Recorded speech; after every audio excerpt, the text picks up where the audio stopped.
ऑक्सीकृत नहीं होता है और ऊष्मा को रोक करके ये प्रकाश में उत्पन्न कर देता है।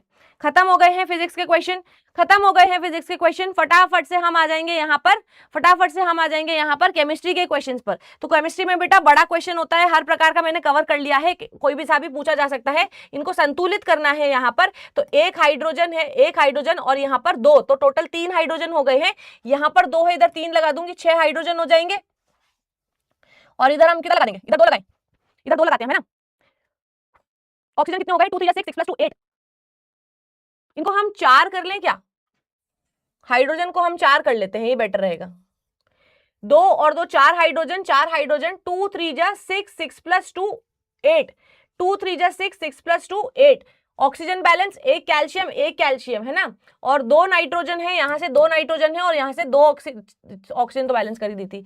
एक सोडियम, एक क्लोरीन, एक सिल्वर, एक नाइट्रोजन, 3 ऑक्सीजन ऑलरेडी बैलेंस्ड है। एक सोडियम है, 2 सोडियम है, तो उसको 2 से मल्टीप्लाई कर देंगे। यहां पर हमारे पास में ऑक्सीजन कितनी हो गई है, 6 है। यहां पर कितनी है, एक कम थी, तो भाई इसको 2 से मल्टीप्लाई कर दिया, 6 ऑक्सीजन हो गई है यहाँ पर, बस बैलेंस हो गया ये। बेरियम, एक बेरियम, 2 क्लोरीन है, तो उसको 2 से मल्टीप्लाई कर दो, 2 क्लोरीन हो गए हैं, 2 हाइड्रोजन और सल्फेट, यहाँ पर ये बैलेंस हो गया है, खत्म, बैलेंस हो गया है। फटाफट से देख लेंगे हम। 4 नंबर का क्वेश्चन यहां से आता है इस चैप्टर में से, और ऑप्शन में कुछ भी मिल सकता है आपको। हाइड्रोकार्बन क्या होते हैं भाई, इनको परिभाषित करो। तो ऐसे कार्बनिक यौगिक जो केवल कार्बन और हाइड्रोजन से मिलकर के बने होते हैं उनको हम कार्बनिक यौगिक बोल देते हैं। प्रथम 4 हाइड्रोकार्बन के नाम, सूत्र एवं संरचना लिखो। तो प्रथम 4 के नाम क्या हो जाएंगे, मेथेन, एथेन, प्रोपेन और ब्यूटेन। इनकी संरचना सूत्र लिख दो, CH4, C2H6, C3H8 और C4H10। और इनका स्ट्रक्चर बनाने के लिए आ जाए तो भी बना लेना, एक का बना, दो के बना करके दिखा रही हूं मैं, मेथेन का बना करके दिखा रही हूँ स्ट्रक्चर, ये मेथेन हो जाएगा। और ब्यूट का मतलब है 4 कार्बन, तो 1 2 3 4 हाइड्रोजन लगा दो सब जगह, है ना। तो पूरा हाइड्रोजन लगा करके आप इसका स्ट्रक्चर ड्रॉ करके आ जाओगे, ठीक है। नेक्स्ट आ जाओ यहाँ पर, निम्नलिखित यौगिकों के नाम बताओ। तो यहाँ पर क्या हो जाएगा मेरे पास में, मीथेनल हो जाएगा, मीथेनल हो जाएगा। ये क्या हो जाएगा मेरे पास में,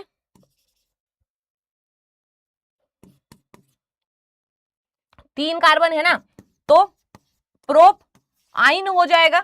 और ये क्या हो जाएगा मेरे पास में, एथेनॉल हो जाएगा, ठीक है। प्रकार लिखने हैं भाई, यहां पर टूट रहा है, ये कैसी हो जाएगी भाई, अपघटन अभिक्रिया है ये, तो अपघटन। ये हमारा संयोजन, ये हमारा विस्थापन, विस्थापन अभिक्रिया।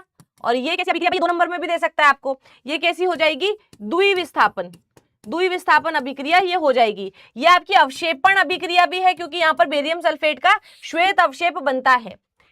सोडियम सल्फेट की बेरियम क्लोराइड से अभिक्रिया लिखनी है, तो भाई सोडियम सल्फेट की हम बेरियम क्लोराइड से अभिक्रिया करवाएंगे। तो यहां पर हमें क्या मिलता है, बेरियम सल्फेट का श्वेत अवक्षेप मिलता है। बेटा यहां पर आप जब भी केमिकल रिएक्शन लिखोगे तो पदार्थ की जो अभौतिक अवस्थाएं हैं वो, और उसको बैलेंस करके आओगे, ठीक है। और यहाँ पर NaCl बनता है। नेक्स्ट क्या है, कैल्शियम ऑक्साइड की जल के साथ में अभिक्रिया, तो कैल्शियम ऑक्साइड प्लस वाटर, यहाँ पर हमें क्या मिल जाएगा, कैल्शियम हाइड्रोक्साइड मिलेगा। और साथ में जो ऊष्मा है वह उत्पन्न होगी, तो ये संयोजन के साथ में ऊष्माक्षेपी अभिक्रिया का भी उदाहरण हो जाएगा। कक्ष ताप पर कौन सी धातु लिक्विड होती है, द्रव, चाकू से आसानी से काटी जा सकती है, तो सोडियम और पोटेशियम। और ऊष्मा की सबसे अच्छी चालक होती है तो सिल्वर। नेक्स्ट आ जाओ यहाँ पर, पीएच परिवर्तन के कारण दंत क्षय किस प्रकार हो सकता है, इसे कैसे बचा जा सकता है। तो भाई जब हमारे मुंह का पीएच मान 5.5 से कम हो जाता है तो हमारे दांतों का क्षय होना शुरू हो जाता है। इसके बचाव में आप दिन में 2 बार फ्लोराइड युक्त टूथपेस्ट से ब्रश कर सकते हो। मीठे खाद्य पदार्थों का सेवन कम करना है और भोजन के बाद में कुल्ला करना है, ताकि अम्ल का प्रभाव कम हो सके। इनके 2-2 उपयोग। अब बेटा यहाँ पर इनमें से किसी का भी 2-2 उपयोग आ जाएगा, या फिर आपके 4 नंबर के क्वेश्चन में कोई भी एक लवण देकर के बोल देंगे कि इसके 4 उपयोग लिखो, या फिर आपको एक लवण देकर के बोल देंगे कि इसका सूत्र लिखो और उसको प्रिपरेशन करने के लिए रिएक्शन लिखो और 2 उपयोग लिखो। तो हमको देकर के जाना है सोडियम कार्बोनेट का, हम सोडियम बेकिंग सोडा। तो बेटा इसका फॉर्मूला भी साथ साथ देख लो, क्योंकि 1 नंबर के क्वेश्चन में पूछ लिया जाता है। सोडियम हाइड्रोकार्बोनेट है, बनता कैसे है, जब हम अमोनिकल ब्राइन सॉल्यूशन से, CO2 प्रवाहित करते हैं तो हमें यहां पर क्या बनता है, अमोनियम क्लोराइड मिलेगा हमें, और साथ में क्या मिल जाएगा, सोडियम हाइड्रोकार्बोनेट मिलेगा, जिसको हम बेकिंग सोडा बोलते हैं। इसका इस्तेमाल कहाँ करते हैं, केक, ब्रेड आदि को फुलाने में बेकिंग पाउडर के रूप में इस्तेमाल कर लेंगे, और पेट की अम्लता को दूर करने के लिए इस्तेमाल कर लेते हैं। विरंजक चूर्ण, इसका फॉर्मूला क्या है, CeO, कैल्शियम ऑक्सीक्लोराइड। बनता कैसे है भाई, जब हम कैल्शियम हाइड्रोक्साइड से क्लोरीन गैस प्रवाहित कराते हैं तो हमें यहाँ पर विरंजक चूर्ण मिल जाता है, और साथ में थोड़ा सा जल मिलता है जो वाष्पीकृत हो जाता है। पीने के पानी के लिए हम पीने के पानी को कीटाणु रहित बनाने के लिए इसका रोगनाशक के रूप में इस्तेमाल कर लेते हैं, और कपड़े और कागज के गूदे को हम क्या करते हैं, उसको विरंजक के रूप में इसका इस्तेमाल कर लेते हैं। प्लास्टर ऑफ पेरिस, इसका सूत्र क्या होता है, कैल्शियम सल्फेट अर्ध हाइड्रेट इसका सूत्र होता है। बनता कैसे है, जब हम जिप्सम को गर्म करते हैं, जब हम जिप्सम को, जो कि हमारा ये है, जब हम इसको 373 केल्विन के तापमान पर गर्म करते हैं तो यहां पर इससे क्या बन जाता है, यहां पर इससे हमारा बनता है POP, और साथ में हमें मिलता है 1.5 जल का अणु, 1.5 जल का अणु। सोडियम कार्बोनेट, धोने का सोडा, तो भाई ये होता है सोडियम कार्बोनेट डेकाहाइड्रेट। बनता कैसे है, तो यहां पर आपके बुक के अंदर 2 विधि दे रखी है कि जब हम, नहीं इसका हमारे पास में है कि जब हम ammoniacal brine solution, ammoniacal brine solution से विद्युत धारा, नहीं CO2 पास कराते हैं तो हमें मिलता है अमोनियम क्लोराइड, साथ में मिलता है हमें सोडियम हाइड्रोकार्बोनेट। जब इस सोडियम हाइड्रोकार्बोनेट को हम यहां पर गर्म करेंगे तो इसके गर्म करने से हमें क्या मिलता है, यहां पर सोडियम कार्बोनेट मिलता है, जिसको हम सोडा ऐश भी बोलते हैं। और यहां पर हमें इसके साथ में जब हम बेटा 10 जल के अणु जोड़ते हैं तो हमें यहां पर धावन सोडा मिल जाता है, Na2CO3.10H2O।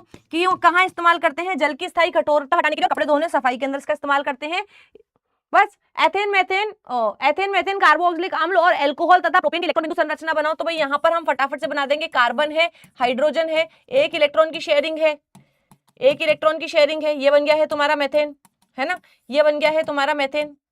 एथेन बोला है, एथेन भी बोला है, तो 2 कार्बन लगाओ यहां पर, गोला बनाया, दोनों के बीच में क्या हो रहा है, एक इलेक्ट्रॉन शेयर हो रहा है।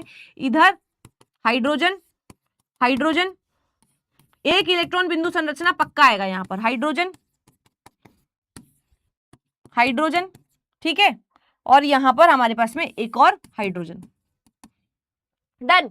और क्या बोला है, कार्बोक्सिलिक अम्ल में हम यहाँ पर बेटा है ना वो ले लेते हैं इथेनोइक अम्ल। तो इथेनोइक अम्ल के अंदर 2 कार्बन होते हैं जिनके बीच में क्या होता है, एक इलेक्ट्रॉन की शेयरिंग होती है। यहाँ पर हमारे पास में हाइड्रोजन होगा, यहाँ पर हमारे पास में हाइड्रोजन होगा, यहाँ पर भी हमारे पास में हाइड्रोजन होगा।